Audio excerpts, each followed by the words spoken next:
Shalom dan selamat malam untuk saudara pendengar saudara rohani yang dikasihi Tuhan Yesus Kristus. Selamat datang di renungan rohani malam hari ini. Saya berdoa agar saudara sehat selalu, semoga Roh Kudus hadir di tengah kita saat ini. Jika saudara ada yang sedang sakit, marilah kita sama-sama berdoa untuk kesembuhan saudara dan pemulihan keadaan saudara. Kita harus berharap dan tidak berhenti berpengharapan kepada Tuhan. Sebelum kita mulai renungan malam ini, marilah kita bersama-sama berdoa. Bapa kami yang di surga, Bapa di dalam nama Tuhan Yesus Kristus. Kami sungguh mengucap syukur, ya Tuhan, oleh karena Engkau sangat baik buat kami. Engkau ada bersama kami dan menopang hidup kami di siang hari dan di malam hari. Engkau ada bersama-sama dan menyertai kami. Tuhan, kami memuji dan bersyukur kepadamu pada malam hari ini kami masih bisa berkumpul di rumah kami yang kecil ini. Tuhan, saat ini kami hendak mendengarkan firman-Mu. Berilah pengetahuan dan bimbinglah hamba-Mu ini, agar apa yang Engkau firmankan dapat bekerja sesuai kehendak-Mu, buat kami jemaat-Mu. Bukalah hati dan pikiran kami untuk mendengar dan menerima firman-Mu. Kiranya firman-Mu ini dapat menjadi berkat bagi kami. Berbicaralah, Tuhan, kami sudah siap menerima firman-Mu. Di dalam nama Tuhan Yesus Kristus kami berdoa dan mengucap syukur. Amin.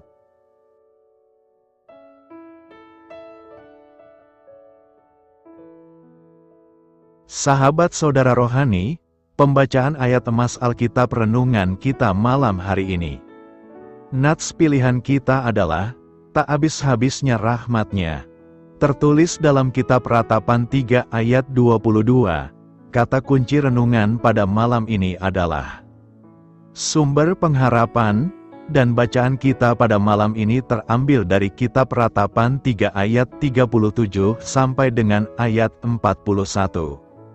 Siapa berfirman, maka semuanya jadi. Bukankah Tuhan yang memerintahkannya?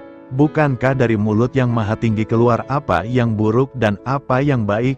Mengapa orang hidup mengeluh? Biarlah setiap orang mengeluh tentang dosanya. Marilah kita menyelidiki dan memeriksa hidup kita, dan berpaling kepada Tuhan. Marilah kita mengangkat hati dan tangan kita kepada Allah di sorga. Terambil dari kitab Ratapan 3 ayat 37 sampai dengan ayat 41. Topik dari ayat emas renungan kita adalah, perasaan tak berpengharapan akan mengingatkan kita bahwa kita tak berdaya tanpa Allah. Mari kita mulai renungan malam kita.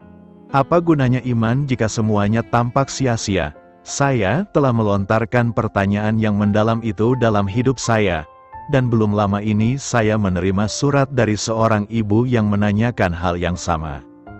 Ia menceritakan bahwa ia dan suaminya memulai pernikahan mereka dengan mencari kehendak Allah bagi hidup mereka dan mempercayakan masa depan mereka kepadanya. Kemudian anak kedua mereka terlahir dengan sindrom Down. Respons awal mereka atas hal itu adalah sedih, terkejut, dan tak percaya.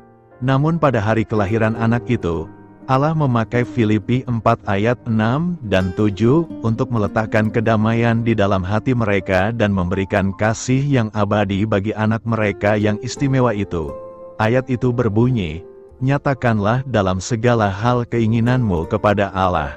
Damai sejahtera Allah, yang melampaui segala akal akan memelihara hati. Namun, hari-hari yang mereka lalui di gurun belum usai. 9 tahun kemudian, anak mereka yang keempat didiagnosa mengidap kanker. Sebelum usianya genap 3 tahun, ia meninggal. Keterkejutan, kesakitan, dan kesedihan menyeruak sekali lagi ke dalam kehidupan mereka. Dan sekali lagi, mereka menemukan pertolongan di dalam Allah dan firman-Nya. Ketika kesengsaraan mengimpit kami, kata ibu ini, kami kembali kepada firman Allah dan anugerah hidup kekal melalui Yesus Kristus. Ketika persoalan hidup menghantam kita seperti gelombang pasang, kita dapat mengingat bahwa belas kasih Allah tak pernah meninggalkan kita. Dia dapat memberikan pengharapan yang kita perlukan. Baik, sebelum memulai topik lebih jauh, maka saya akan bacakan ayat renungan kita penuh. Mari kita buka Alkitab kita dan pastikan dengan terjemahan baru atau TB. Ratapan 3 ayat 19 sampai dengan ayat 41 mengatakan, "Ingatlah akan sengsaraku dan pengembaraanku, akan ipuh dan racun itu, jiwaku selalu teringat akan hal itu dan tertekan dalam diriku. Tetapi hal-hal inilah yang kuperhatikan. Oleh sebab itu aku akan berharap, tak berkesudahan kasih setia Tuhan, tak habis-habisnya rahmat-Nya, selalu baru tiap pagi, besar kesetiaan-Mu. Tuhan adalah bagianku, kata jiwaku, oleh sebab itu aku berharap kepada-Nya. Tuhan adalah baik bagi orang yang berharap kepada-Nya. Bagi jiwa yang mencari Dia, adalah baik menanti dengan diam pertolongan Tuhan. Adalah baik bagi seorang pria memikul kuk pada masa mudanya. Biarlah ia duduk sendirian dan berdiam diri kalau Tuhan membebankannya. Biarlah ia merebahkan diri dengan mukanya dalam debu. Mungkin ada harapan. Biarlah ia memberikan pipi kepada yang menamparnya. Biarlah ia kenyang dengan cercaan. Karena tidak untuk selama-lamanya Tuhan mengucilkan. Karena walau ia mendatangkan susah, ia juga menyayangi menurut kebesaran kasih setia-Nya. Karena tidak dengan rela hati ia menindas dan merisaukan anak-anak manusia. Kalau dipijak-pijak dengan kaki tawanan-tawanan di dunia, kalau hak orang dibelokkan di hadapan Yang Maha Tinggi, atau orang diperlakukan tidak adil dalam perkaranya, masakan Tuhan tidak melihatnya? Siapa berfirman, maka semuanya jadi. Bukankah Tuhan yang memerintahkannya? Bukankah dari mulut Yang Maha Tinggi keluar apa yang buruk dan apa yang baik? Mengapa orang hidup mengeluh? Biarlah setiap orang mengeluh tentang dosanya. Marilah kita menyelidiki dan memeriksa hidup kita, dan berpaling kepada Tuhan. Marilah kita mengangkat hati dan tangan kita kepada Allah di sorga. Tak berkesudahan kasih setia Tuhan. Dalam situasi apapun yang terjadi di dunia ini, kasih setia Tuhan takkan pernah habis. Tuhan akan terus-menerus setia mengasihi kita di dalam situasi apapun yang kita alami. Dalam kitab Ratapan ini, kita melihat bagaimana Nabi Yeremia menghadapi berbagai penderitaan dan kesedihan sehingga ia meratapi keadaan itu di hadapan Tuhan. Yeremia meratap atas kerusakan yang dialami Yerusalem secara tragis. Kesedihan Yeremia digambarkan bagaikan seorang yang meratap pada saat penguburan kerabat dekat yang mati secara tragis. Yeremia mengakui bahwa tragedi yang menimpa Yerusalem merupakan akibat dari pemberontakan pemimpin dan penduduk Yerusalem itu sendiri sehingga murka Allah dinyatakan atas mereka. Tetapi di dalam situasi seperti itu, kasih setia Tuhan menjadi titik pijak bagi Nabi Yeremia untuk selalu berpengharapan pada Tuhan. Di tengah-tengah rasa dukanya, Yeremia menemukan harapan dan penghiburan di dalam Tuhan. Yeremia berkata, tak berkesudahan kasih setia Tuhan, tak habis-habisnya rahmat-Nya, selalu baru tiap pagi, besar kesetiaan-Mu.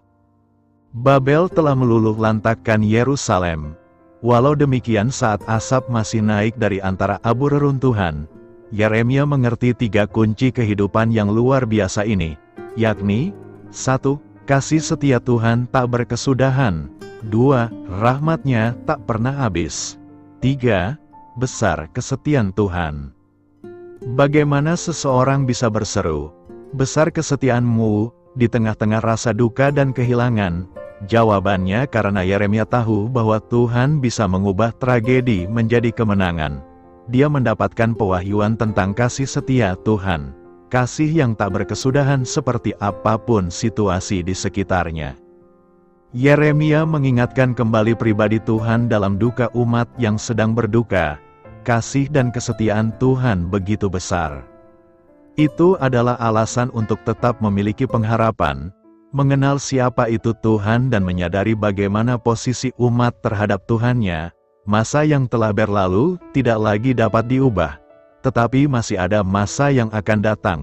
Kesempatan yang Tuhan berikan tidak berkesudahan, tak habis-habisnya, masih ada waktu untuk berbenah diri. Harapan masih ada bukan dengan mengandalkan kekuatan manusia, tetapi mengandalkan kasih setia Tuhan. Pertanyaan kita sekarang adalah, bagaimanakah cara kita agar kita mampu mengingat kasih setia Tuhan di dalam hidup kita? Ada beberapa cara yang mampu kita lakukan agar kita mengingat kasih setia Tuhan, yakni: pertama, ingat selalu akan kasih setia Tuhan. Ipuh dalam ayat 19 merupakan ramuan yang diformulasikan untuk membuat sebuah obat yang rasanya sangat pahit bagi orang sakit. Kehidupan manusia sering berada pada kondisi yang terkadang pahit dan mematikan. Tetapi kita bisa membawa pikiran kita untuk selalu mengingat, memperhatikan dan menghitung kebaikan serta kasih setia Tuhan. Pemazmur menulis dalam Mazmur 90 ayat 12, "Ajarlah kami menghitung hari-hari kami sedemikian, hingga kami beroleh hati yang bijaksana." Cobalah untuk tidak terlalu memikirkan serta berhenti menghitung segala masalah dan sengsara kita. Serahkan segalanya kepada Tuhan karena setiap sengsara kita telah Tuhan hitung dan air mata kita Dia taruh ke dalam kirbat-Nya. Bagian Allah adalah menghitung air mata dan kesusahan kita, sedangkan bagian kita adalah menghitung kasih setia, berkat-berkat dan kebaikan Tuhan. Tuhan tidak pernah lupa akan janjinya. Ia akan menepatinya tepat pada waktunya karena Ia tahu waktu yang tepat untuk membebaskan kita dari kesengsaraan kita. Kedua, jadikanlah Tuhan sebagai karta kesayangan. Tuhan adalah bagianku, kata jiwaku, oleh sebab itu aku berharap kepadanya. Terjemahan lain mengatakan, Tuhan adalah harta yang terbesar. Jadikan Tuhan sebagai harta kesayangan, bagian yang terpenting dan segala-galanya dalam hidup kita. Harta dan materi dunia ini adalah hal yang fana. Apa saja dapat membuat segala harta dan kekayaan kita hilang musnah. Daud dengan tepat memposisikan Tuhan atas dirinya. Ia berkata dalam Mazmur 73 ayat 25-26, "Siapa gerangan ada padaku di sorga selain Engkau? Selain Engkau tidak ada yang kuingini di bumi. Sekalipun dagingku dan hatiku habis lenyap, gunung batuku dan bagianku tetaplah Allah selama-lamanya." Masalah boleh datang, tetapi masalah tidak akan membuat kita kehilangan segala-galanya, karena Tuhan yang ada di dalam hati kita adalah harta kesayangan dan bagian yang tidak akan pernah bisa diambil dari kita. Ketiga, berharaplah selalu kepada Allah. Tuhan adalah baik bagi orang yang berharap kepadanya, bagi jiwa yang mencari Dia. Percayalah kepada Tuhan setiap waktu dan curahkanlah isi hati kita di hadapan Tuhan karena Allah adalah tempat perlindungan kita. Tuhan itu baik, berharaplah kepadanya karena di dalam Dia ada ketenangan. Seperti yang Mazmur 62 ayat 2-3, "Hanya dekat Allah saja aku tenang, daripadanyalah keselamatanku. Hanya Dialah gunung batuku dan keselamatanku, kota bentengku, aku tidak akan goyah." Tuhan senang kepada orang-orang yang takut akan Dia, kepada orang-orang yang berharap akan kasih setia-Nya. Perjanjian Tuhan tidak pernah luput atau batal terhadap anak-anak Tuhan yang berharap kepada Tuhan. Sebagai sesama anak Tuhan, kita perlu saling mendukung di dalam doa agar pengharapan kita tetap tertuju pada Tuhan. Keempat, nantikanlah Tuhan. Adalah baik menanti dengan diam pertolongan Tuhan. Jangan bertindak dengan terburu-buru, seperti proses metamorfosis. Seekor ulat yang berubah menjadi kupu-kupu selalu mengalami proses menjadi kepompong dan membutuhkan beberapa waktu untuk tiba saatnya ia akan keluar menjadi seekor kupu-kupu. Jika kepompong yang berisi kupu-kupu itu disayat dan dipaksa keluar, ia memang tetap bisa terbang. Tetapi tidak berapa lama kemudian kupu-kupu itu akan mati karena prosesnya kurang sempurna dan kupu-kupu tersebut tidak pernah mengalami proses pergumulan untuk keluar dari kepompongnya sehingga ia tidak kuat untuk terbang. Jika kita sedang dalam pergumulan, berdoalah dan nantikanlah pertolongan Tuhan.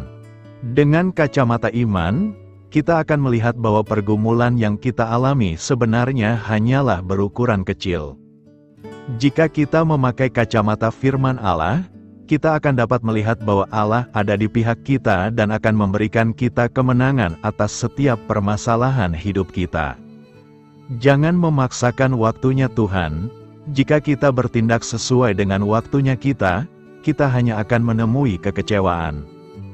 Tunggulah dengan sabar di kaki Tuhan, berdoa, maka Allah akan menolong kita tepat pada waktunya. Tetapi orang-orang yang menanti-nantikan Tuhan mendapat kekuatan baru. Mereka seumpama Raja Wali yang naik terbang dengan kekuatan sayapnya. Mereka berlari dan tidak menjadi lesu. Mereka berjalan dan tidak menjadi lelah. Bahasa asli kata, menanti-nanti, ini memiliki arti, memintal, tali yang dibentuk dari beberapa serat tali. Hidup manusia penuh dengan keterbatasan. Tapi apabila kita memintalkan diri kita, menyatu atau manunggal dengan Dia yang tak terbatas, maka di sanalah letak kekuatan kita. Dunia ini syarat dengan problem. Banyak orang sudah merasa lelah dalam menjalani hidup ini. Tetapi apabila kita melekat atau menempel, menyatu dengan Dia, maka tidak ada yang dapat membuat kita lelah, karena di dalam Tuhan selalu ada kekuatan baru. Teruslah memintal hingga menghasilkan karya yang luar biasa dari Tuhan. Kuasa-Nya akan nyata dalam hidup kita. Di dalam menanti-nantikan Tuhan, kiranya ada pujian yang keluar dari mulut kita, karena di dalam pujian ada kemenangan yang luar biasa. Secara manusia mungkin kita tidak dapat memuji Tuhan ketika kita mengalami kelemahan. Tetapi kita dapat memerintah jiwa kita seperti yang pemazmur katakan dalam Mazmur 103 ayat 2. Pujilah Tuhan hai jiwaku. Ada beberapa contoh di dalam Alkitab yang menyatakan bahwa pujian kepada Allah sanggup untuk mengalahkan permasalahan. Tembok kota Yerikho pun roboh ketika umat Israel bersorak dan memuji Tuhan. Berkatalah Yosua kepada bangsa itu, "Bersoraklah, sebab Tuhan telah menyerahkan kota ini kepadamu." Lalu bersoraklah bangsa itu, sedang sangkakala ditiup. Segera sesudah bangsa itu mendengar bunyi sangkakala, bersoraklah mereka dengan sorak yang nyaring. Maka runtuhlah tembok itu, lalu mereka memanjat masuk ke dalam kota, masing-masing langsung ke depan, dan merebut kota itu. Paulus dan Silas bebas dari belenggu ketika mereka memuji Tuhan sekalipun mereka dalam penjara. Tetapi kira-kira tengah malam Paulus dan Silas berdoa dan menyanyikan puji-pujian kepada Allah dan orang-orang hukuman lain mendengarkan mereka. Akan tetapi terjadilah gempa bumi yang hebat, sehingga sendi-sendi penjara itu goyah, dan seketika itu juga terbukalah semua pintu dan terlepaslah belenggu mereka semua. Renungkan, apa yang hendak kita renungkan saat ini? Pertama, ingat Tuhan dalam penderitaan kita. Kehidupan di dunia memang tidak dapat dilepaskan dari penderitaan, permasalahan hidup, kesengsaraan, kekecewaan, dan berbagai macam beban dalam hidup. Tetapi menjadi perenungan penting dalam hidup kita adalah, pada saat kita mengalami penderitaan, permasalahan hidup, kesengsaraan, kekecewaan, dan berbagai beban kehidupan, apakah yang dapat kita lihat? Kebanyakan orang hanya akan melihat penderitaan, permasalahan hidup, kesengsaraan, kekecewaan, dan berbagai macam beban kehidupan. Kesemuanya itu menjadi penghalang untuk melihat Tuhan dengan kekuasaan dan kuasa yang dimilikinya. Oleh karenanya, kebanyakan orang hanya akan mengeluh, berkelut dalam penderitaan, mungkin juga akan protes atau bahkan meninggalkan Tuhan di dalam hidupnya. Tetapi ingatlah firman Tuhan hari ini yang menyatakan, "Ingatlah akan sengsaraku dan pengembaraanku, akan ipuh dan racun itu. Jiwaku selalu teringat akan hal itu dan tertekan dalam diriku." Secara jelas firman Tuhan di atas menyatakan bahwa penderitaan, permasalahan hidup, kesengsaraan, kekecewaan, dan berbagai macam beban kehidupan menjadikan seseorang dapat tertekan, stres, dan mungkin juga mengalami depresi berat. Tetapi berbagai keluhan, ungkapan ketertekanan, dan bahkan penderitaan kita, bukanlah menjadi bagian kehidupan kita sendirian. Kita mempunyai Allah yang dapat menjadi tempat kita mengeluh. Kita mempunyai Allah yang memahami penderitaan dan beban hidup kita seperti ipuh dan racun. Dan kita pun mempunyai Tuhan yang mengerti tentang kefanaan hidup kita seperti seseorang yang mengembara di dunia ini. Permasalahan dan beban hidup kita bukanlah penderitaan kita sendiri, tetapi kita dapat berbagi dan menyampaikannya kepada Allah kita yang hidup. Kita tidak sendirian memikul beban itu, dan kita tidak sendirian harus menyelesaikannya. Kita mempunyai Tuhan yang dapat kita percayai dan dapat kita imani untuk memberikan kekuatan, jalan keluar, dan kepastian pengharapan. Datanglah kita dengan segala permasalahan hidup kita, karena Allah kita tidak pernah membiarkan kita hidup sendirian dalam penderitaan dan beban kehidupan kita. Kedua, ingat selalu akan kasih setia Tuhan. Seperti firman Tuhan yang menyatakan bahwa kehidupan kita seperti seorang pengembara, maka kita pun harus menyadari bahwa tidak ada sesuatu keadaan yang berlangsung terus-menerus. Apabila kita mengalami penderitaan, permasalahan, dan berbagai beban kehidupan, maka hal itu bersifat sementara dan pasti akan berganti dengan kebaikan yang Tuhan siapkan. Oleh karenanya, dalam penderitaan, permasalahan, dan berbagai beban kehidupan, maka kita masih bisa berharap dan beriman kepadanya, sebagaimana firman Tuhan. Tetapi hal-hal inilah yang kuperhatikan. Oleh sebab itu aku akan berharap. Dan ingatlah bahwa ketika kita mengalami penderitaan, permasalahan dan beban kehidupan, bukan berarti kita kehilangan kasih setia Allah. Bukan berarti Allah membenci dan tidak mengasihi hidup kita, tetapi kasih setia Allah tidak pernah berkesudahan, baik pada saat kita menderita, pada saat kita mengalami bahagia, bahkan saat kita berdosa dan meninggalkan Dia, kasih setianya tetap tersedia untuk kita, manusia yang dikasihinya, sebagaimana firman Tuhan bahwa, tak berkesudahan kasih setia Tuhan, tak habis-habisnya rahmat-Nya. Pertolongan, kasih setia, dan anugerah Tuhan bukan barang basi, yang telah lewat waktu atau terlambat di dalam hidup kita. Tetapi pertolongan, kasih setia dan anugerah-Nya selalu baru dan selalu ada disediakannya untuk kita karena besar kesetiaan-Nya bagi kita. Dia tetap setia sekalipun kita tidak setia kepadanya sebagaimana firman Tuhan yang menyatakan, selalu baru tiap pagi, besar kesetiaan-Mu. Ketiga, klaim janji Tuhan. Banyak orang yang tidak dapat menerima bagian janji Tuhan, karena hidupnya yang setengah-setengah, ragu-ragu, dan tidak berpijak penuh kepadanya.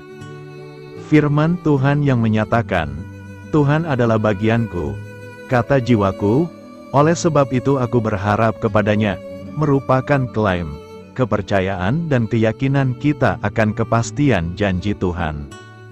Tuhan tidak sekedar menjanjikan perkara-perkara nubuatan yang akan terjadi dalam zaman kekekalan hidup kita, tetapi Dia juga menjanjikan dan memastikan pengharapan dalam kehidupan kita di dunia ini.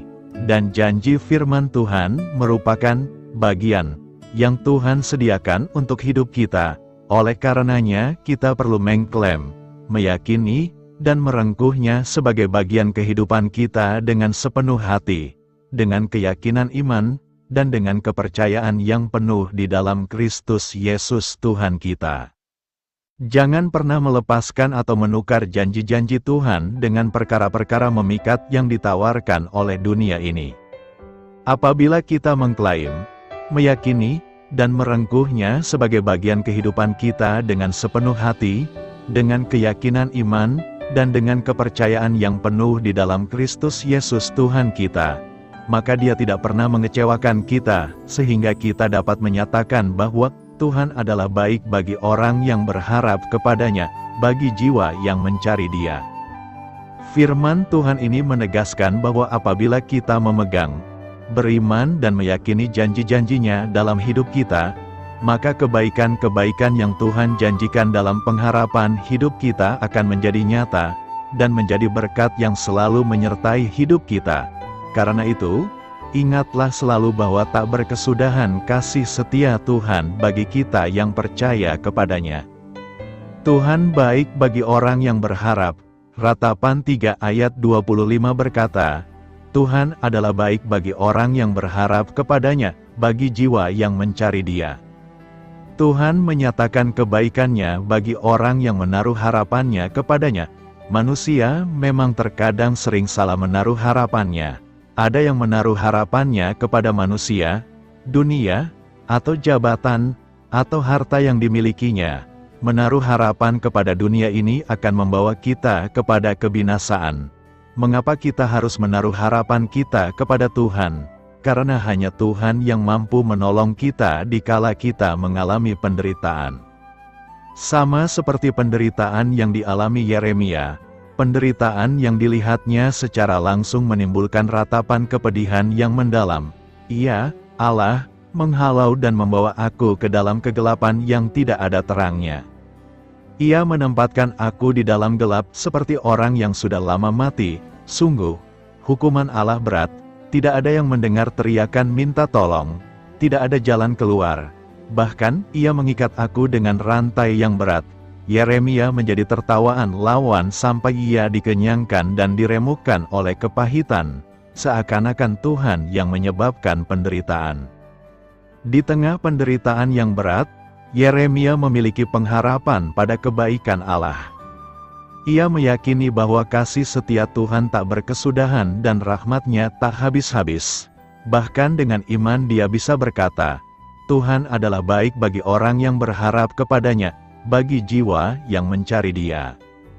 Oleh karena itu, adalah baik menanti dengan diam pertolongan Tuhan. Melihat adanya pengharapan dalam Tuhan, penulis mengajak pembaca menyelidiki apa yang telah mereka lakukan selama ini, serta mengajak umat Allah untuk bertobat dan berpaling kepada Tuhan karena mereka telah mendurhaka dan memberontak kepada Allah. Mereka menanggung akibat dosa yang mereka lakukan, air mata mereka bercucuran. Akan tetapi, di tengah kesedihan, timbul kepercayaan pada keadilan Allah. Bahkan mereka mulai sadar bahwa Tuhan dekat saat mereka memanggil namanya. Apakah kita sedang mengalami penderitaan dan kesedihan? Bila kita sedang mengalami penderitaan dan kesedihan, berharaplah kepada Allah karena kasih setia-Nya tetap tersedia bagi orang yang berharap kepadanya. Adalah salah besar jika kita menaruh pengharapan kepada orang-orang yang kita anggap hebat dan kuat. Jangan berharap pada manusia, sebab ia tidak lebih daripada embusan nafas, dan sebagai apakah ia dapat dianggap, dan jangan berharap pada sesuatu yang tak tentu seperti kekayaan, melainkan pada Allah yang dalam kekayaan-Nya memberikan kepada kita segala sesuatu untuk dinikmati. Karena itu, tetaplah menaruh pengharapan kita kepada Tuhan dalam menghadapi penderitaan kita. Tidak berkesudahan kasih setia Tuhan. Tak berkesudahan kasih setia Tuhan, tak habis-habisnya rahmat-Nya, selalu baru tiap pagi, besar kesetiaan-Mu. Ratapan 3 ayat 22-23. Saya sering duduk di teras rumah sambil minum kopi dengan beberapa potong roti selai. Lalu saya melihat seorang ibu dan juga tetangga lewat dari depan rumah saya dengan senyum yang begitu lepas bagai tidak punya masalah. Saya tahu keluarganya bukanlah keluarga yang seberuntung keluarga yang lainnya. Saya kemudian beranikan diri untuk bertanya, Bu, saya tahu bagaimana kehidupan Ibu, tapi apa yang buat Ibu selalu bisa tersenyum? Apa rahasianya? Sang ibu menjawab, bukankah kasih Tuhan selalu baru untuk kita? Lalu apa alasanku untuk bersedih dengan masalah yang tak bisa kuselesaikan sendiri? Hal yang sama juga terjadi kepada Yeremia. Yeremia hidup dalam situasi yang berat. Sudah lama ia memberitakan kebenaran Allah, tetapi bangsa Yehuda menentang dan menganiaya Yeremia. Pada akhirnya Tuhan menghukum mereka. Mereka mengalami kelaparan hebat.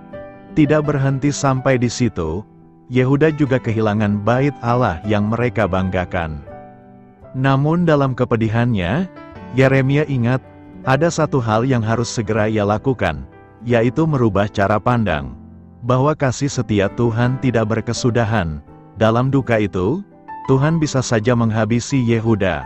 Akan tetapi, Tuhan memilih untuk membiarkan Yehuda tetap hidup. Allah tetap berinisiatif untuk setia membimbing Yehuda. Dia tetap Allah yang sama. Allah yang setia, yang tidak akan membiarkan kita sampai tergeletak. Allah yang terus setia membimbing kita. Saudara yang terkasih, daripada memikirkan masalah yang tak tahu kapan akan selesai, lewat firman hari ini kita diajak untuk lebih mengarahkan diri kepada pengharapan akan kasih setia Tuhan yang tidak pernah berubah. Apapun hidup kita, pahit atau manis, hidup kita niscaya akan aman dan damai apabila kita percaya bahwa Allah adalah setia dan tak akan membiarkan kita jatuh tergeletak. Mari kita berdoa sejenak. Bapa Surgawi, jangan biarkan lebih memanjakan diri dengan segumpal persoalan kami daripada meraih kasih-Mu yang baru. Amin. Kata-kata bijak kita hari ini. Awali setiap hari dengan sukacita, sebab ada kasih Tuhan yang selalu baru menyapamu.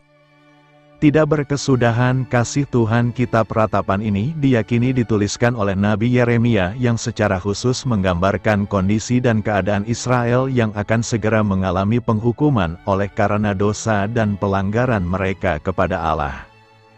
Pada bagian awal kitab Ratapan ini, diperlihatkan bagaimana keruntuhan dan kesunyian Yerusalem. Ia menggambarkan bahwa bangsa Israel itu sedang menderita. Pada bagian awal dari ratapan ini, Yeremia bahkan menggambarkan bahwa ia sendiri yang melihat sengsara itu. Ia bahkan merasa bahwa penderitaan itu bagaikan sakit penyakit yang mendera tubuhnya. Ada begitu banyak gambaran Yeremia sendiri gambarkan tentang keadaannya akibat dari penderitaannya dan juga penderitaan bangsa itu. Namun, satu hal yang selalu diingat dan diyakini oleh Yeremia bahwa di tengah-tengah segala penderitaan itu, pasti masih ada pengharapan karena kasih Allah diyakini selalu lebih besar daripada murkanya atas dosa dan pelanggaran umatnya. Di tengah segala sengsara dan penderitaannya, Yeremia ini masih mengingat Allah dengan segala kasih setianya. Pada ayat 19-21, Yeremia mengatakan, "Ingatlah akan kesengsaraanku dan pengembaraanku, akan ipuh dan racun itu." Dia merasa bahwa penderitaan itu selalu mengejarnya dan menekan dia, bahkan penderitaan itu seperti racun yang siap untuk membunuhnya setiap saat. Untuk itulah dia berseru kepada Tuhan agar Tuhan senantiasa mengingat dia dan bangsa itu. Di tengah penderitaan itu, muncullah sebuah keyakinan akan Allah yang penuh kasih dan selalu menumbuhkan pengharapan di hati setiap orang yang mau datang padanya. Ini yang dikatakannya pada ayat 21, yaitu, "Ini yang kuperhatikan, oleh sebab itu aku berharap." Ini tentu mengingatkan bahwa ada suatu keyakinan dalam diri Yeremia, bahwa di tengah penderitaan dan kesengsaraan itu, bangsa Israel harus tetap kembali kepada Allah dan mengingat akan kasih Allah kepada mereka. Yeremia ingin agar bangsa itu tahu bahwa masih ada harapan. Penderitaan yang mereka alami bukanlah hendak memusnahkan mereka, namun Allah ingin tetap menunjukkan kasih dan kuasa-Nya bahwa bangsa itu juga haruslah senantiasa bersandar dan mengandalkan Dia dalam kehidupannya. Pada bagian selanjutnya dari teks ini, keyakinan dan pengharapan akan kasih Allah itu kemudian digambarkan pada ayat 22-26. Pokok-pokok dari keyakinan tentang kasih Allah itu digambarkan dengan pernyataan. Pertama, tak berkesudahan kasih setia Tuhan, selalu baru tiap pagi, besar kesetiaan-Mu. Ada sebuah keyakinan bahwa Allah itu selalu setia dalam setiap keadaan bahkan sekalipun umatnya ada dalam penderitaan. Bangsa itu harus selalu meyakini bahwa kasih Allah itu tidak berkesudahan, dan selalu baru tiap hari. Kasih-Nya bahkan lebih besar dari murkanya dan kasih-Nya melebihi segalanya. Pengakuan ini sering diungkapkan dalam Mazmur yang mengatakan bahwa, "Bersyukurlah kepada Tuhan, bahwasannya UTK selamanya kasih setianya. Sekalipun bangsa itu ada dalam penderitaan dan penghukuman, namun kasih setia Allah akan selalu dibaharui dan puncak dari kasih itu ada pengorbanan Yesus Kristus di salib untuk menebus dan menyelamatkan manusia dari dosa dan penderitaan. Kedua, pada ayat 24, Yeremia menyatakan dalam teks ini bahwa Tuhan adalah bagianku. Keyakinan ini menunjukkan bahwa Tuhan itu adalah bagian dari diri orang percaya itu sendiri. Dia berdiam di dalam diri umat yang percaya padanya. Oleh karena Allah adalah bagian dari umatnya, maka Allah akan selalu menyertai umatnya dan menuntun umatnya dalam perjalanan hidupnya. Keyakinan inilah yang harus dipegang oleh setiap umat Tuhan, bahwa dalam setiap keadaan, Tuhan akan tetap menjadi bagian dari umatnya, Allah yang menjadi pemimpin dalam perjalanan hidup umatnya. Yesus Kristus juga mengatakan, "Tinggallah di dalam aku dan aku di dalam kamu." Umat percaya harus tetap tinggal di dalam Kristus, agar mereka menghasilkan buah dan apa saja yang dikehendaki, orang percaya itu akan menerimanya.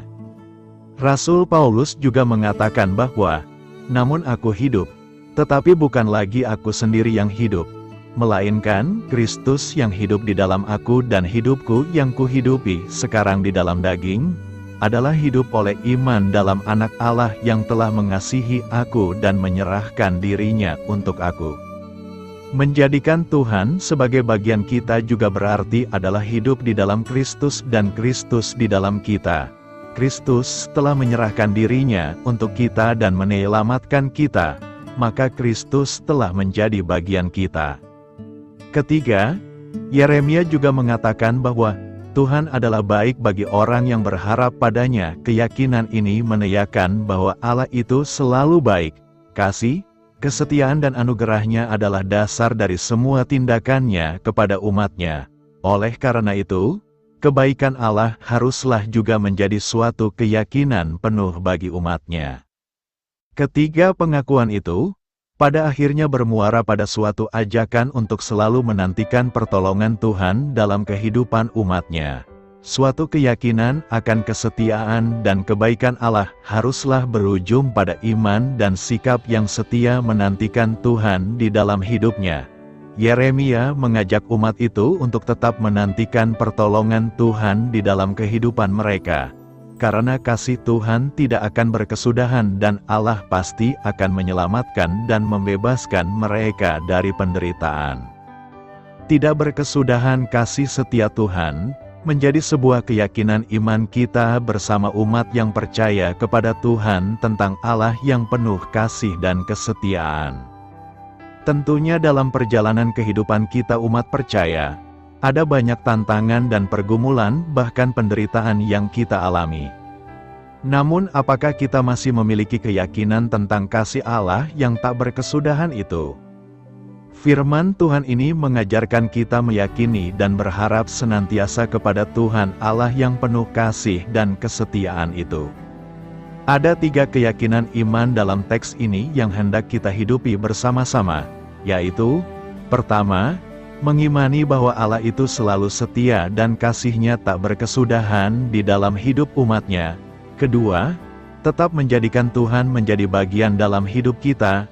Biarlah Tuhan menjadi fokus kita dalam kehidupan kita dan senantiasa tinggal di dalam Dia. Menjadikan Tuhan sebagai fokus kita berarti mengajak kita untuk hidup dalam pimpinannya, berorientasi selalu pada Tuhan dalam seluruh gerak dan tindakan kita. Ketiga, selalu setia menantikan pertolongan Tuhan di dalam hidup kita. Menantikan Tuhan berarti kita harus selalu mengandalkan Dia dan jangan bersandar kepada diri dan pengeritan kita sendiri. Allah yang menjadi sumber kekuatan dan pertolongan bagi kita. Allah selalu berjanji menyertai perjalanan hidup umat-Nya dan Dia berjanji menyertai sampai pada akhir zaman. Dengan demikian, kita selalu diajak untuk hidup dalam persekutuan dengan Dia dan bersyukur selalu atas kasih setia-Nya. Oleh karena itu, janganlah kita takut untuk menjalani hidup kita. Segala tantangan, Pergumulan bahkan penderitaan itu bukan untuk menjauhkan kita dari Tuhan dan bukan karena Tuhan tidak mengasihi kita, melainkan adalah cara Tuhan untuk meyakinkan kita bahwa Dia selalu ada bekerja dalam setiap perjalanan hidup kita. Tidak berkesudahan kasih setia Tuhan. Rasul Paulus menuliskan suratnya kepada Timotius ketika ia sedang ada dalam kurungan penjara oleh karena memberitakan kebenaran tentang Kristus. Ia menyadari bahwa ada banyak kesulitan yang dihadapi oleh karena mempertahankan iman kepada Yesus Kristus. Oleh karena itulah ia menuliskan suratnya ini kepada Timotius dengan suatu anjuran agar setia dalam iman dan kebenaran dalam Kristus Yesus dan setia dalam pelayanannya. Tentunya hal didasari oleh janji setia Allah yang ia nyatakan dalam Kristus Yesus, yang olehnya setiap orang percaya dibenarkan dalam iman dan diselamatkan. Di dalam Kristus Yesus, setiap orang percaya akan menerima anugerah terbesar, yaitu kehidupan yang kekal. Inilah yang menguatkan setiap orang percaya untuk bertahan dalam imannya sekalipun harus diperhadapkan dengan berbagai tantangan dan kesulitan. Surat Paulus yang kedua kepada Timotius ini ditujukan untuk meneguhkan iman dari Timotius kepada kasih Allah. Paulus mengatakan bahwa dirinya pun dipanggil Allah menjadi rasul untuk memberitakan Injil. Injil itu adalah kehidupan di dalam Yesus Kristus. Bagi Paulus, kekayaan Injil terletak dalam hidup yang kekal, yang diberi dalam Kristus Yesus, yang sudah dialami sekarang. Paulus juga mengatakan bahwa ia melayani Allah dengan hati nurani yang murni. Pada ayat 3-5, Paulus mengungkap rasa syukurnya kepada Allah akan iman yang dimiliki oleh Timotius. Ia mengatakan bahwa, "Aku mengucap syukur kepada Allah yang kulayani dengan hati nurani yang murni." Di sini Paulus menekankan bahwa pelayanannya sebagai Rasul Kristus dilakukan dengan syukur dan dengan nurani yang murni. Ia bersyukur atas kesetiaan iman dari Timotius yang tulus ikhlas kepada Kristus. Iman itu juga yang hidup dalam diri neneknya dan juga ibunya dan juga hidup dalam diri Timotius. Paulus sangat menghargai dan iman yang Timotius warisi dari nenek dan ibunya. Tentunya hal ini juga menjadi suatu ingatan bagi setiap orang percaya bahwa iman di dalam Kristus Yesus akan memampukan setiap orang percaya dalam menjalani hidupnya dan juga dalam melayani Allah.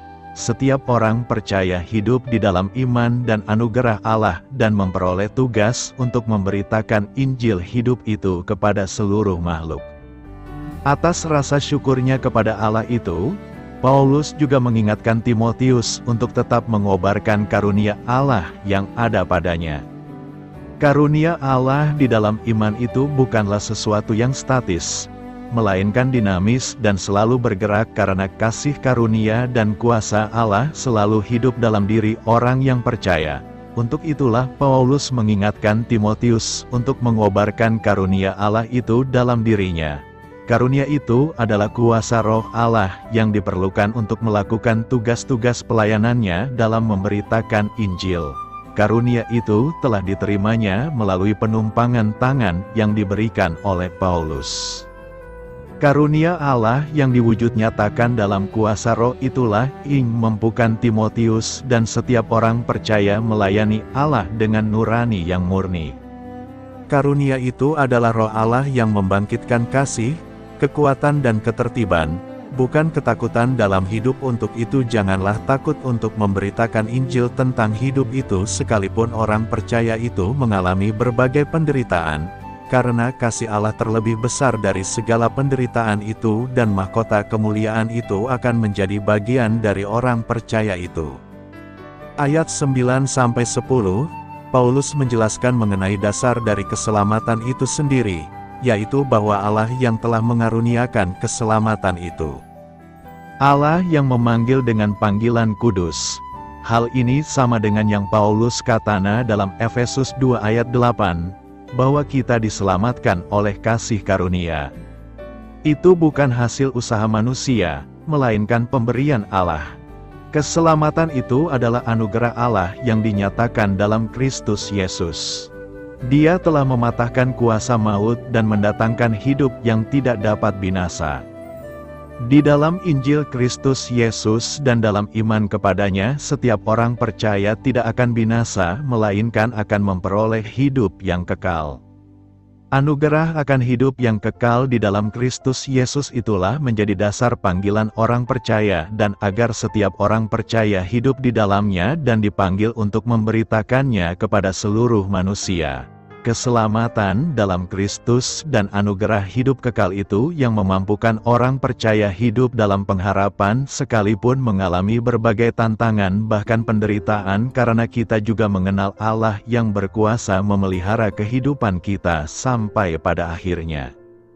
Hal terakhir yang Paulus sampaikan kepada Timotius adalah tetap berpegang pada ajaran yang diterima dari Rasul dan meneladani Paulus dalam pelayanannya dan dalam imannya. Ia juga diingatkan untuk memelihara harta yang indah dan dipercayakan kepada kita. Harta yang indah itu adalah Injil itu sendiri, termasuk pemberitaan dan pengajarannya. Memelihara Injil itu hanya dimungkinkan oleh pertolongan Roh Kudus, karena Rohlah yang memimpin dalam seluruh kebenaran dan mengingatkan kita akan semua yang dikatakan Yesus. Untuk itu, pentinglah bagi orang percaya untuk tetap tinggal di dalam Roh itu, dan Roh itu tinggal di dalam hati orang percaya, agar kita dimampukan melakukan tugas pelayanan dan menyatakan kasih Allah kepada dunia, serta dapat menghadang segala ajaran-ajaran sesat yang datang dalam kehidupan kita. Renungkan, firman Tuhan ini mengingatkan kita sebagai orang percaya akan kehidupan kita yang adalah oleh karena kasih karunia Allah. Allah memanggil kita untuk hidup di dalam kasih karunia-Nya dan turut serta memberitakan Injil tentang kehidupan yang kekal kepada dunia ini, dan turut serta dalam pelayanan dengan hati nurani yang murni. Firman Tuhan ini juga menguatkan kita dalam memelihara iman kita dalam dunia, sekalipun orang percaya menghadapi banyak tantangan dan pergumulan hidup. Untuk itu ada 3 hal yang dapat kita hidup dan renungkan bersama dalam firman Tuhan ini, yaitu, pertama, selalu mengucap syukur kepada Allah. Hal ini sangat penting kita hidupi. Rasa syukur kita akan membawa kita pada satu kesadaran akan peran dan kuasa Allah yang senantiasa nyata dalam hidup kita. Rasa syukur ini yang juga menguatkan kita untuk percaya bahwa kasih Allah itu tidak berkesudahan di dalam hidup kita. Kedua, memelihara iman, kita diselamatkan oleh anugerah Allah dan menjadi bagian dari kerajaan-Nya. Keselamatan itu adalah anugerah Allah bagi kita dan bukan hasil usaha kita. Oleh karena itu, peliharalah keselamatan itu dengan senantiasa hidup di dalam iman kita. Ketiga, hidup di dalam Roh. Ini berarti bahwa kita harus senantiasa hidup di dalam pimpinan Roh Allah dan senantiasa mengandalkan kuasa Roh Allah di dalam kehidupan kita, agar kita dapat mengobarkan karunia yang diberikan Allah bagi kita. Hidup dalam Roh juga memampukan kita hidup dalam ajaran yang baik dan benar, serta menghalau segala ajaran yang menyesatkan dan menjauhkan kita dari kasih Allah.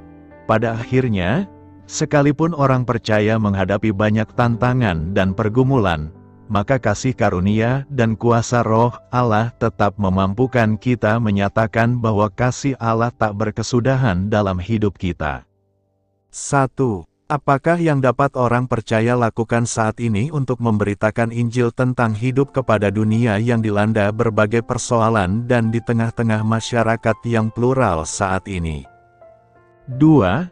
Sebagai orang percaya, bagaimanakah cara kita untuk tetap dapat memelihara iman kita di tengah banyaknya tantangan dan pergumulan hidup orang percaya? 3. Apakah yang kita pahami tentang hidup di dalam Roh Allah, dan bagaimana ciri orang yang hidup di dalam Roh Allah? Apa artinya kasih setia Tuhan tak berkesudahan? Orang percaya dapat percaya kepada Tuhan, Allah yang Maha Kuasa dengan segenap jiwa mereka di setiap saat dan dalam setiap keadaan, karena kasih setianya tidak pernah habis atau gagal. Yeremia mengingat dan menyatakan kebenaran ini dalam Ratapan 3 ayat 22 berkata, tak berkesudahan kasih setia Tuhan, tak habis-habisnya rahmat-Nya. Yeremia mengucapkan kata-kata ini pada saat ia dan orang-orang Yehuda merasa ditinggalkan oleh Tuhan. Yerusalem hancur, dan Yeremia sendiri menderita kesengsaraan fisik. Ia membandingkan situasinya dengan seorang tahanan yang putus asa. Namun saat ia mengingat kembali pengalaman masa lalunya, ia tiba-tiba teringat akan kasih setia Tuhan yang tak pernah henti. Pewahyuan baru tentang kesetiaan Tuhan ini mengubah segalanya bagi sang nabi. Sekarang ia menaruh harapannya pada kebaikan dan keselamatan dari Tuhannya.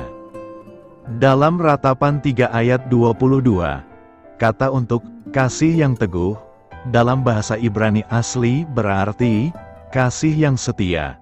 Itu menggabungkan kebaikan, dan belas kasihan Allah yang tidak pernah gagal dan berhubungan langsung dengan kesetiaan perjanjiannya. Kasih Allah terhadap umat perjanjiannya tidak akan pernah padam. Dia menyebut mereka, harta milikku yang berharga, dan kasih-Nya bagi mereka tetap kekal. Ketika hati kita bergumul dengan rasa takut, putus asa, kesepian, rasa sakit, atau kesedihan, mengingatkan diri kita sendiri tentang keteguhan kasih Allah dapat menjadi pengubah permainan yang sangat membesarkan hati.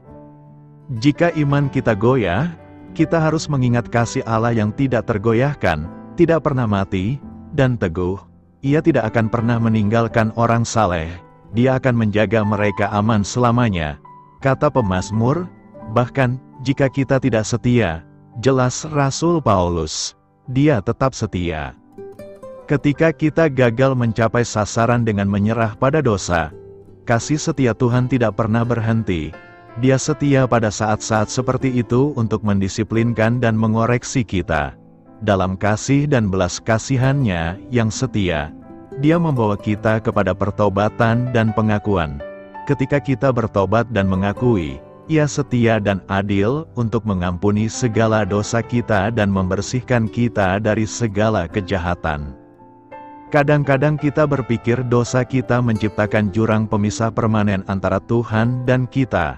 Tetapi itu adalah kebohongan yang setan coba untuk kita percayai. Kebenaran ditemukan dalam jawaban atas pertanyaan Paulus ini.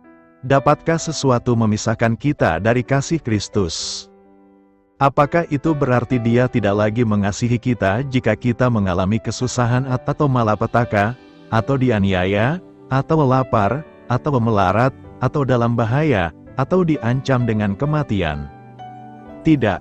Terlepas dari semua hal ini, kemenangan yang luar biasa adalah milik kita melalui Kristus, yang mengasihi kita.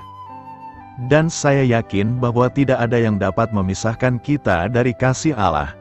Baik kematian maupun kehidupan, baik malaikat maupun iblis, maupun ketakutan kita untuk hari ini maupun kekhawatiran kita tentang hari esok, bahkan kuasa neraka tidak dapat memisahkan kita dari kasih Allah. Tidak ada kuasa di langit di atas, atau di bumi di bawah, sebab tidak ada sesuatu pun di seluruh ciptaan yang dapat memisahkan kita dari kasih Allah, yang dinyatakan dalam Kristus Yesus, Tuhan kita. Kasih setia Tuhan selalu menyertai kita. Dia setia untuk mengidentifikasi dengan kita melalui penderitaan, ujian, beban, dan masalah. Dia ada di sana untuk membantu kita melalui mereka.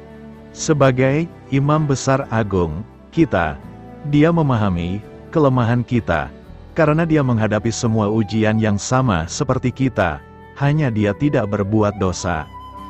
Jadi marilah kita dengan penuh keberanian menghampiri takhta Allah kita yang penuh kasih karunia. Di sana kita akan menerima rahmat-Nya, dan kita akan menemukan kasih karunia untuk membantu kita pada saat kita sangat membutuhkannya. Dengan setiap godaan, Allah setia, dan karena itu Ia tidak akan membiarkan kamu dicobai melampaui kekuatanmu. Pada waktu kamu dicobai, Ia akan memberikan kepadamu jalan keluar, sehingga kamu dapat menanggungnya. Karena kasih-Nya yang teguh, Tuhan tidak pernah terlalu lelah atau sibuk untuk mendengarkan dan membantu kita. Allah yang memanggil kita setia untuk menyelesaikan pekerjaan baik yang Dia mulai di dalam kita. Dia akan meneruskan pekerjaannya sampai selesai pada hari kedatangan Kristus Yesus. Allah akan membuat hal ini terjadi, sebab Ia yang memanggil kamu adalah setia, kata Paulus. Kasih setia Tuhan tidak pernah berhenti, berarti Dia akan menggenapi tujuannya bagi hidup kita. Dia akan melindungi kita di dunia ini dan menjaga kita sampai kekekalan. Iman yang memulihkan. Seorang ateis sedang memancing pada hari yang cerah ketika mendadak perahunya diserang oleh monster Loch Ness. Dalam suatu gerakan yang cepat, makhluk legendaris yang buas itu melemparkan orang ateis itu ke udara. Kemudian ia membuka mulutnya untuk menelan orang ateis itu dengan perahunya. Ketika orang itu meluncur dengan kepala di bawah dan akan masuk ke mulut monster, ia menjerit, "Oh, Tuhan, tolonglah saya." Segera adegan serangan yang ganas itu berhenti dan orang itu tergantung di udara. Ada suara cukup keras keluar dari awan. "Kukira kamu tidak percaya kepadaku. Ayolah Tuhan, jangan begitu," kata orang ateis itu memohon. 2 menit yang lalu saya juga tidak percaya kepada monster Loch Ness itu. Apakah arti kepercayaan atau iman kita kepada Tuhan? Apakah iman yang kepepet seperti orang ateis itu? Kita beriman dan ingat akan Tuhan hanya ketika situasi yang genting saja, atau sebaliknya, kita memuliakan Tuhan, berserah dan bersyukur kepadanya, hanya ketika semua urusan kita lancar dan diberkati. Yairus, kepala rumah ibadat, dan wanita yang sakit pendarahan memang sama-sama mengalami krisis. Yairus terancam kehilangan seorang anak perempuan yang sangat dikasihinya, namun mengalami sakit. Sementara wanita itu telah 12 tahun sakit pendarahan, telah menghabiskan harta untuk biaya pengobatan ke berbagai tabib. Tetapi keadaannya malah bertambah parah. Dalam keadaan krisis inilah kedua orang itu datang kepada Yesus. Yairus sujud menyembah dan memohon pertolongan Tuhan, sementara wanita itu diam-diam menjamah jubah Yesus dengan iman. "Asal kujamah saja jubahnya, aku akan sembuh." Iman dan pengharapan kedua orang yang luar biasa ini ternyata tidak salah alamat, karena mereka kemudian berhasil menemukan solusinya, sebab Tuhan Yesus Maha Baik dan Maha Kuasa atas segala penyakit, bahkan atas kematian sekalipun. Dan akhir dari kisah iman ini adalah happy ending. Apa yang dilakukan oleh Yairus dan wanita yang sakit pendarahan itu menjadi teladan bagi kita untuk datang berserah kepada Kristus ketika krisis melanda. Namun yang sering menjadi persoalan, tidak semua jawaban Tuhan sama. Bahkan yang seringkali terjadi seolah Tuhan diam untuk semua doa dan penyerahan kita, ketika kita sangat membutuhkan pertolongannya. Disinilah iman kita diuji, apakah kita hanya sekedar memiliki iman yang kepepet atau iman yang memulihkan. Iman yang kepepet adalah iman pemula, iman yang instan, iman yang bergantung kepada situasi dan emosi semata. Sedangkan iman yang memulihkan adalah iman tetap tak berubah dan tidak tergoncangkan, sekalipun belum menemukan jawaban doa dan solusinya. Iman yang memulihkan adalah iman yang tetap teguh, sekalipun antara harapan dan realita bertolak belakang.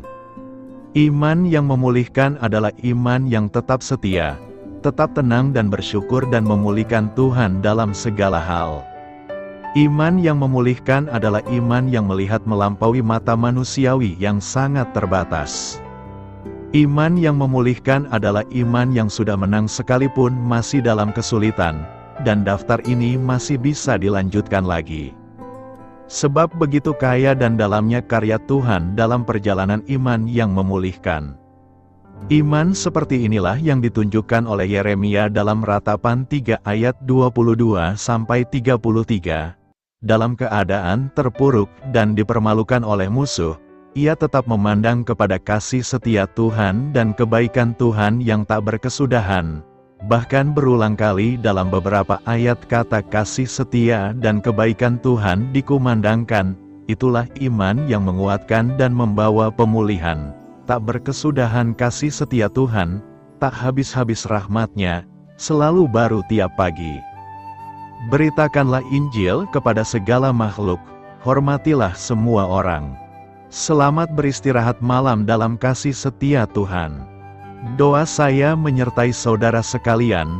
Mari bertumbuh dalam iman bersama saudara rohani. Saya memberkati Anda, agar sewaktu Anda mencarinya dari Dia, Bapa Surgawi Anda akan memberikan bagi Anda roti harian Anda. Dalam nama Yesus Kristus, Tuhan yang berkuasa atas alam semesta dan menuntun kita kepada iman yang menyelamatkan, Tuhan Yesus menyertai senantiasa. Terima kasih sudah berkenan mendengarkan renungan malam saudara rohani. Tuhan memberkati. Amin.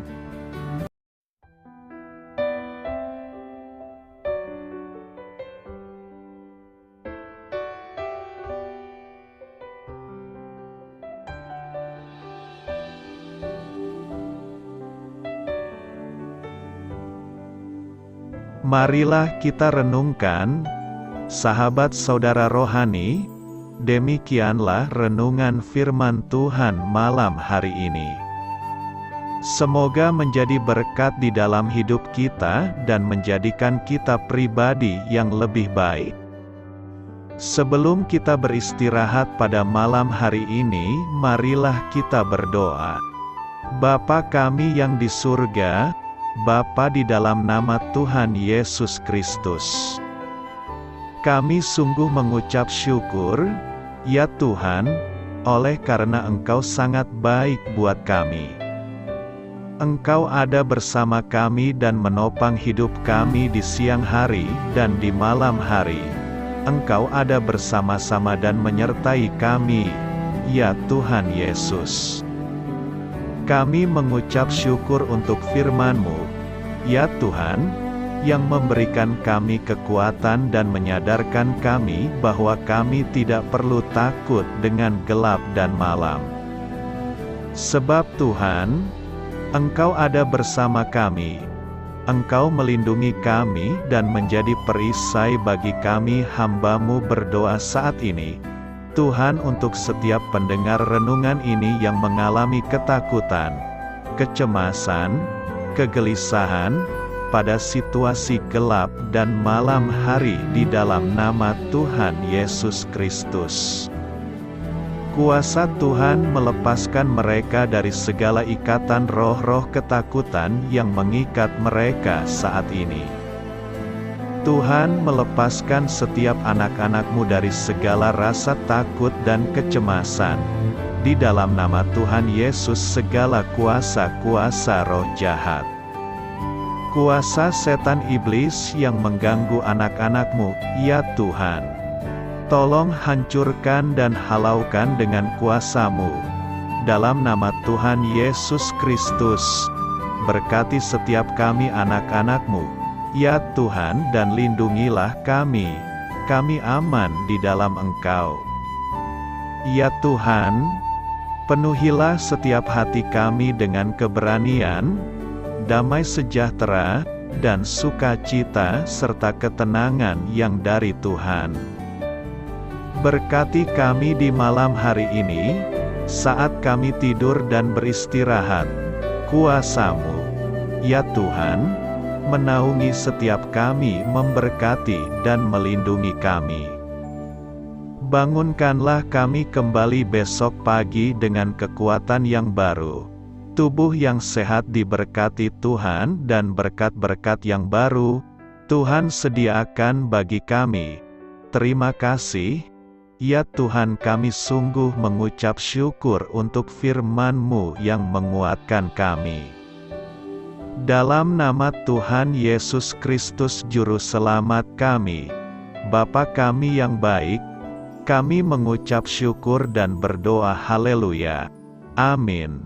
Biarlah firman Tuhan menjadi pengingat untuk kita semua, bahwa tuntunan dari Roh Kudus akan selalu memberi jalan keluar bagi setiap permasalahan hidup kita, dan memberi kedamaian di hati kita.